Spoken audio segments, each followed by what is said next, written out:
have your classroom created, you're going to be able to set up your student lists and assign student users to the exam accounts. What you're going to do is go to drive.google.com while you're signed in the incognito window with your Proctor account. When you're there, you're going to see in the drive that you have a spreadsheet called Exam Logins. Go ahead and double-click that to open it. Once you've opened it, the first thing to note is that the logins you see are not your logins for your school. We need to run a script in order to get your logins. This can take just a moment to load because you'll notice in the top menu that we have tools and we have add-ons. We're just waiting for ECSD exams to appear, and that sometimes can take a moment to load. Now that I've given that a minute, I can see that the ECSD exams in the menu has appeared. What I'm first going to do is I need to prepare this spreadsheet in order to make the passwords. So I click ECSD exams, and I'm going to choose prepare or fix the exam spreadsheet. The first time I do this, I'm going to have to give authorization.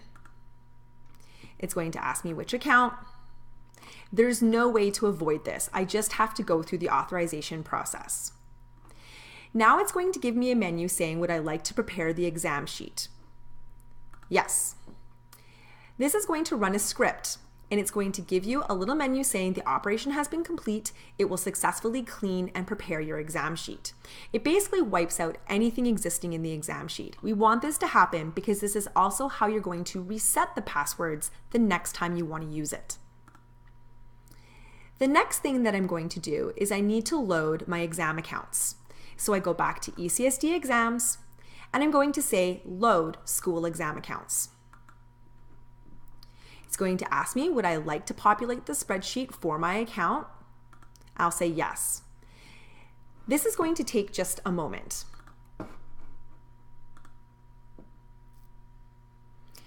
It's going to search for your exam accounts, and then it'll tell you when the operation has been complete. Your school will either be given 400 or 800 accounts depending on your school size, and if you need more accounts, just contact the service help desk. So I'm going to say okay. Now that I've prepared the exam accounts, I can see that my school ID is now listed as the exam accounts. I need to actually generate the passwords. How I'm going to do this is go back to the ECSD exams menu, and you're going to see that I can reset or create the exam passwords for all of my different accounts. I can only do this in batches of 199 accounts at a time. So I'm going to go ahead and I'm going to do 100 to 199.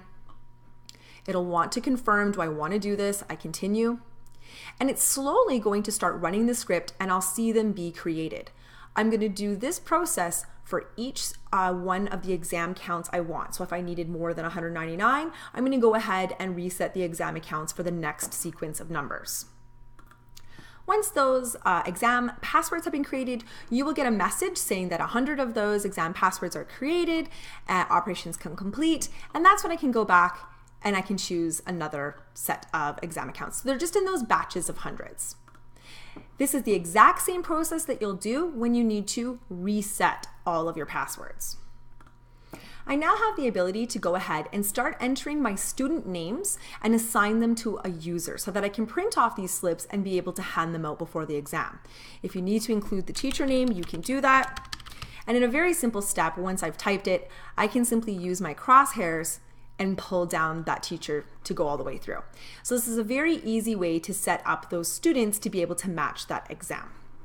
Now if I want to go ahead and print, we've listed a few options for you in the instructions, but one of the really easy ways is to simply select the cells that you need to print, save file and print.